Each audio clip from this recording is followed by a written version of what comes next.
Good morning, students. How are you? I hope you all are fine. And in revision, we discuss our third chapter of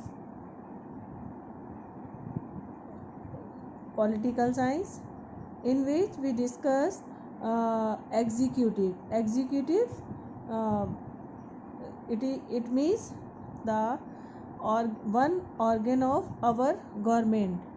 Its work is implementation of laws. So what today we discuss the question answers of this chapter. So we discuss short type of question answers. In this these type of question, you also cover so many very short question answers. So students, for today's first question is, what do you understand by the dominance of executive leadership? ठीक है. So in the parliamentary system, the legislature is formed mainly by the elected representative, because political party who got the majority, the leader of that party is called upon by the president to form the government. So students, we discussed that the leader of majority party in India became the prime minister, and prime minister elect its cabinet, and in this way we elect our all legislature. ठीक है. MPs MLA हम elect करते हैं people, उसके बाद फिर वो पूरा एकदम से, तो जितने भी जो है मेनली जो लेजिस्लेचर है इंडिया के अंदर, वो क्या होता है, इलेक्टेड होता है. रिप्रेजेंटेटिव्स हम MPs चुनते हैं ना, है ना. फिर वो उनमें से ही जो होते हैं MPs जो सीनियर मोस्ट होते हैं, वो कैबिनेट बन जाती है. ये तो आपको 9th क्लास के अंदर मैंने पढ़ाया है.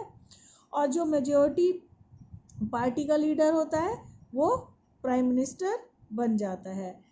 The parliament enjoy many powers, even pass no confidence motion against the prime minister and his council, as well as remove them from their office.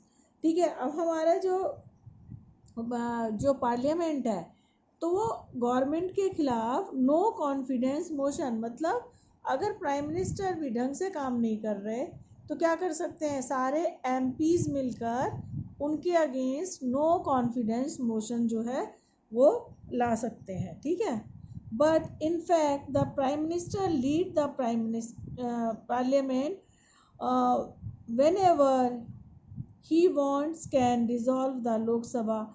इसी तरह अगर बेटा, ये भी आपको पता होना चाहिए, प्राइम मिनिस्टर जो होता है वो लाइक अ इंजन, जैसे कि इंजन होती है ना ट्रेन की, इस तरह से होता है कि अगर जिधर वो चलता है उधर ही उसके पीछे पीछे सब जाते हैं. सीनियर क्लासेस में अगर आप ग्रेजुएशन करोगे पॉलिटिकल साइंस में, तो इसमें बहुत सारे आपको जो मतलब आपको मिलेंगी ईडियम्स सुनने के लिए कि क्या कैसे किस तरह से उसको एक्सप्लेन करेंगे. इसमें ये भी होता है कि मतलब वो एक लाइक का प्राइम मिनिस्टर इंजन होता है अपनी कैबिनेट का, वो चलता है तो पूरी ट्रेन चलती है, और वो रुकता है तो पूरी ट्रेन रुक जाती है. इसका मैं अभी आपको मीनिंग समझाऊंगी. इसी तरह ऐसे भी बोला है कई जो हिस्टोरियन है, पॉलिटिशियन है, मतलब जो पॉलिटिकल जो थिंकर्स हैं, उन्होंने ये भी बोला है कि ना parliamentary system collectively cabinet minister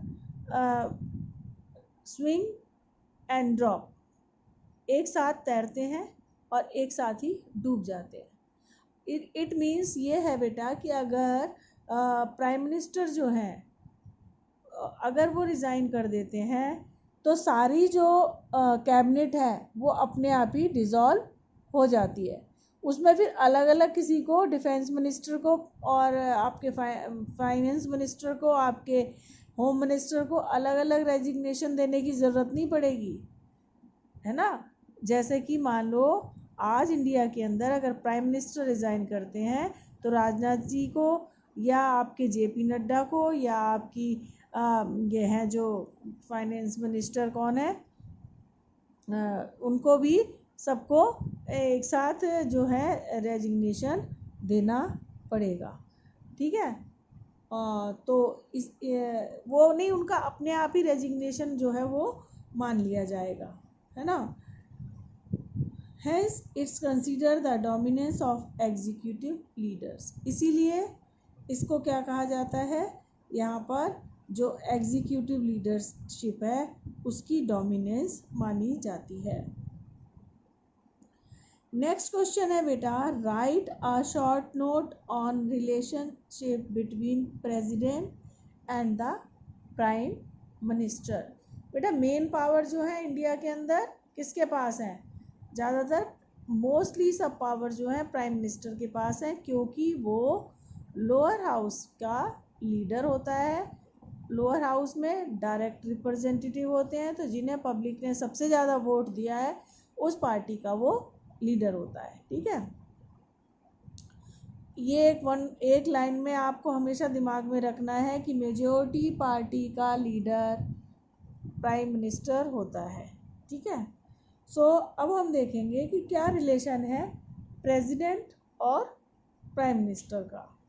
according to the constitution, India के अंदर हर चीज़ मन मर्जी से कुछ नहीं होता, सब कुछ जो होता है वो किसके अकॉर्डिंग होता है, कॉन्स्टिट्यूशन के अकॉर्डिंग होता है। The appointment of Prime Minister is made by the President, who call upon a leader of majority party to form a government।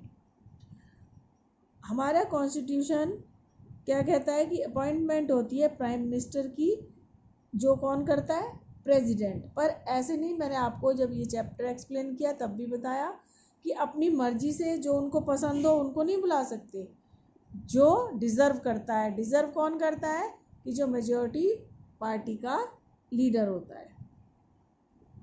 Number 2, the president is the constitutional head while the prime minister is the real head of the state। मैंने बताया कि जो हमारा president है, अगर आपको exam में question आता है who is the head of state, तो आपका आंसर होगा प्रेसिडेंट। ध्यान से सुनिएंगे बेटे, who is the head of state, president, and who is the head of government, तो आपको लिखना होगा प्राइम मिनिस्टर। ठीक है, the president is a constitutional head while the prime minister is the real head of state. जो real power है India के अंदर पास, इंडिया में या किसी भी पार्लियामेंट्री टाइप ऑफ डेमोक्रेसी के अंदर वो किसके पास होती हैं, वो प्राइम मिनिस्टर के पास होती हैं। The prime minister serve as a link between president and the council of minister. Prime minister जो होता है वो कोऑर्डिनेट करता है दोनों की मतलब president as well as cabinet जो होती है। कैबिनेट मिनिस्टर्स आप जानते हो सब, है ना, तो ये सब चलता है। ठीक है, नेक्स्ट है बेटा, how is the president of India elect. It is very important question and as a Indian we should know how the president of India is elected। ठीक है बच्चे,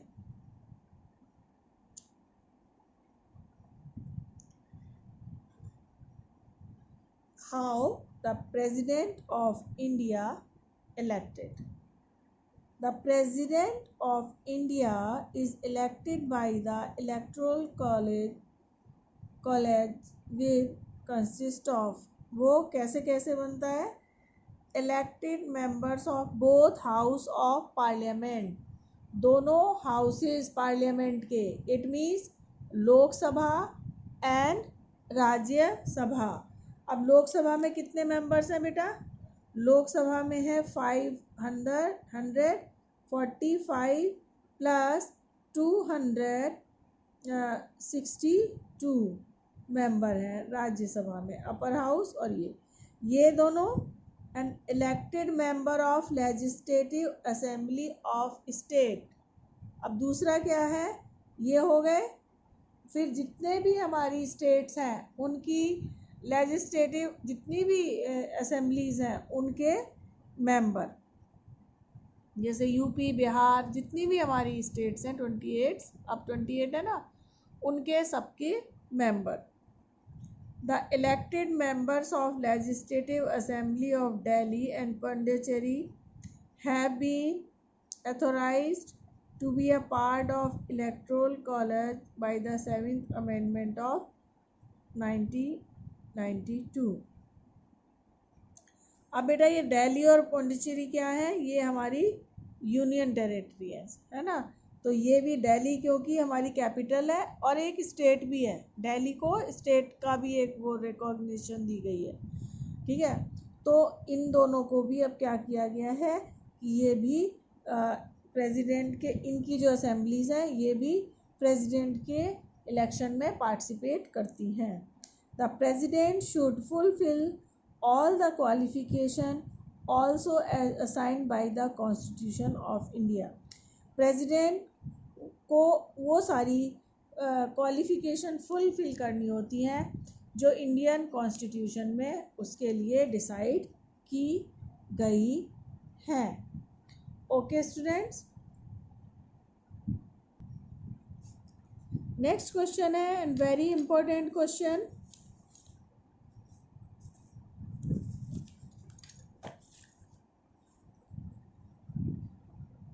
Distinguish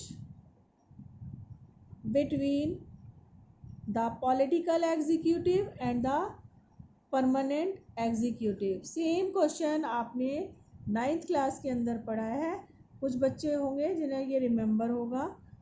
Political executive are elected by the people through the process of election, when the parliament executives are appointed by the government of India on the basis of merit.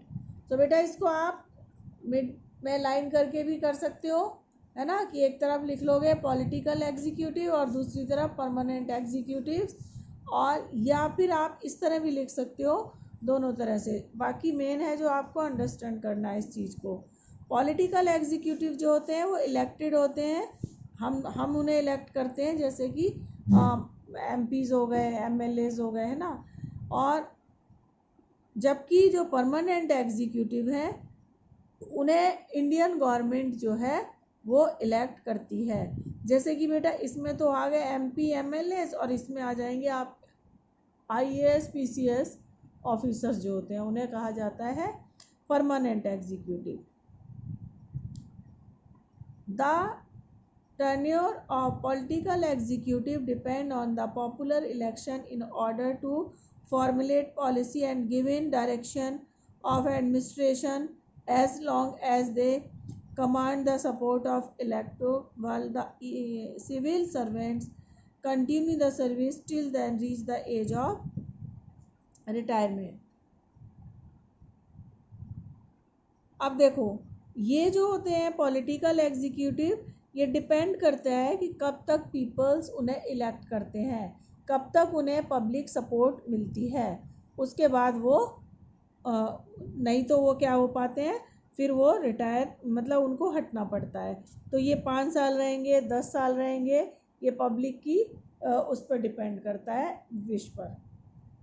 जबकि जो civil servants होते हैं वो क्या करते हैं, वो अपनी जब एक बार अपॉइंट होने के बाद जब तक उनकी रिटायरमेंट एज होती है तब तक वो उसमें वर्क करते हैं।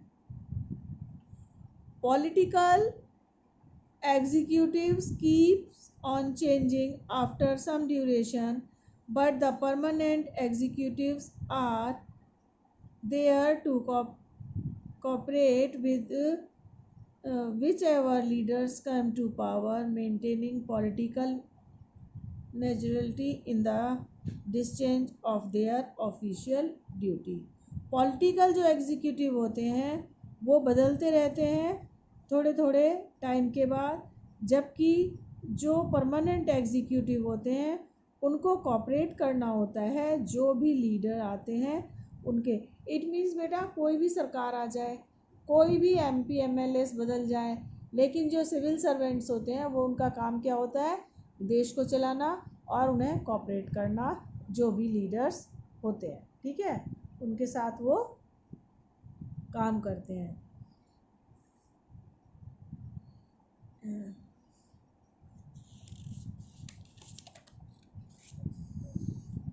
नेक्स्ट क्वेश्चन है बेटा आपका, describe the power and function of president of India. So in this question so the power of president can be summarized as follow.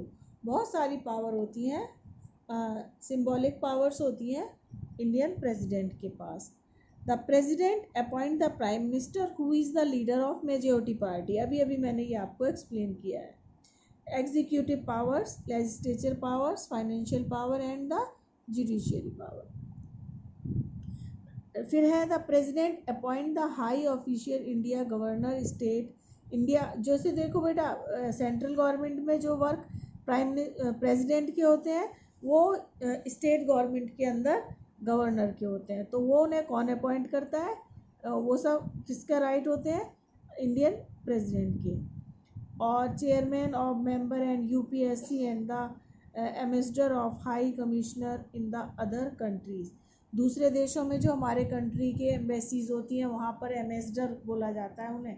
India का जैसे इंग्लैंड के अंदर जो भी हमें रिप्रेजेंट करेगा उसको क्या बोला जाता है, एम्बेसडर. ये सब काम कौन करता है, गवर्नर हो गए, एम्बेसडर हो गए, इन सबको कौन करता है, हमारे जो प्रेसिडेंट है वो अपॉइंट करते हैं. The president of India is supreme commander of defence force and the president can declare war and make peace.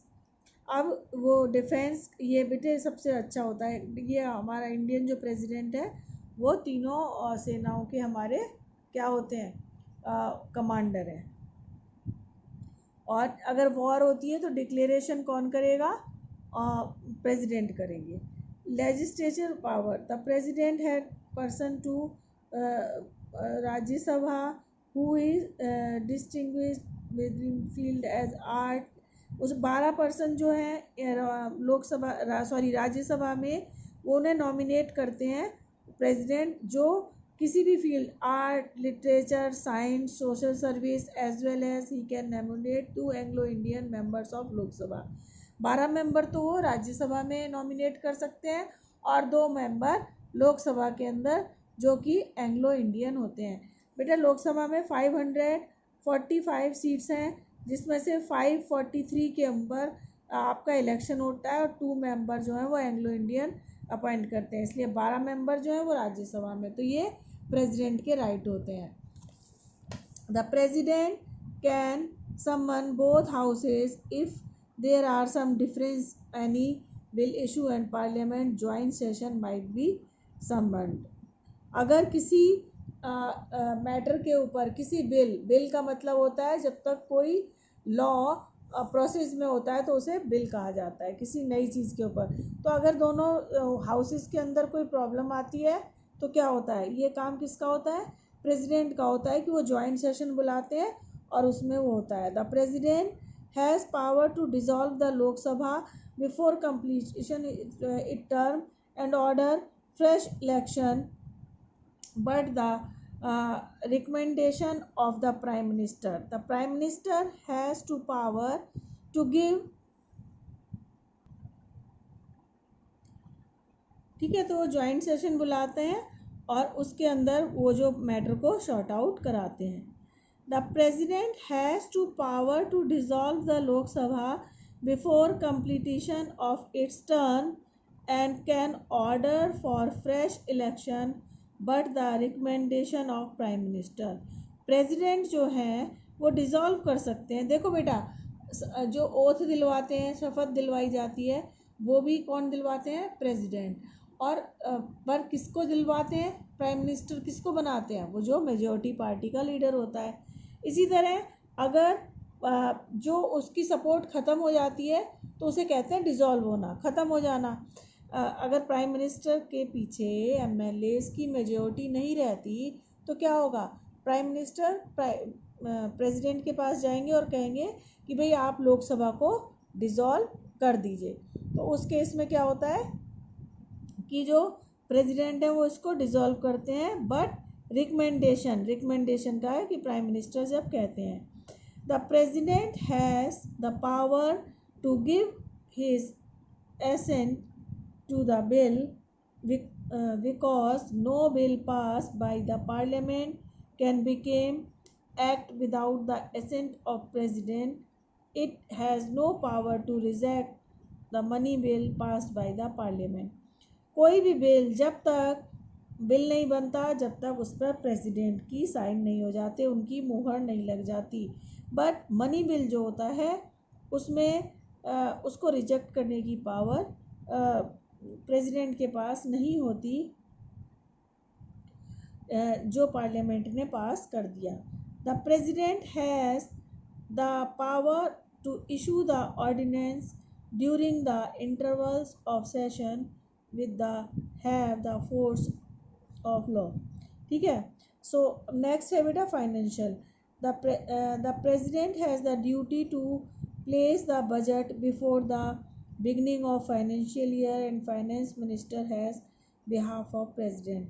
जो भी बजट आता है ना बेटा मार्च में आता है और एक बार 2 बार आता है ईयर में, तो वो सब जो बजट है जो फाइनेंस मिनिस्टर है वो किसके बिहाफ पर करता है? प्रेसिडेंट के। मतलब जितने भी हमारी गवर्नमेंट के काम होते हैं फाइनली वो प्रेसिडेंट के साइन के बात होते हैं। जितने भी वर्क होते हैं वो प्रेसिडेंट के नाम पे चलते हैं। Money bill can be introduced only the parliament and recommendation of president. The president has full control over the contingency fund of spend according to his will and prior consent parliament. The president has the power to distribute the share income tax among the state. ठीक है। Next है judicial power. The president has the power to appoint the जज supreme court and high court. तुम्हें पता है कि high court और supreme court के जजेस जो हैं उनको अपॉइंट कौन करता है? प्रेसिडेंट करता है। ठीक है। The president of India has the power to pardon reprieve the commute punishment of criminal who has seem to deserve the pardon. किसी भी को भी बेटा फांसी हो जाती है तो मर्सी जो है ना मर्सी पार्डन जो है वो मांग सकते हैं। कौन किससे मांग सकते हैं? प्रेसिडेंट से, अगर उनको ऐसा लगता है कि इसमें माफ़ कर देना चाहिए तो। पर इंडिया के अंदर आज तक कोर्ट के फैसले के अगेंस्ट कभी भी प्रेसिडेंट ने ऐसा नहीं करा। ठीक है। लेकिन बेटा ये जितनी भी पावर मैंने आपको गिनवाई है ये कैसी है? ये पार्लियामेंट की रिकमेंडेशन पर काम करते हैं प्रेसिडेंट। ठीक है। साइन होते हैं। तो ये एक्चुअल पावर किसके पास है? ये सारी पार्लियामेंट के और इनडायरेक्टली प्राइम मिनिस्टर के पास इंडिया में ये सब होती हैं। तो ये आपको समझ में आया? ठीक है। सो बेटा I think you understand all this topic. So in next period we discuss the power and function of Prime Minister of India. Thank you. Have a nice day.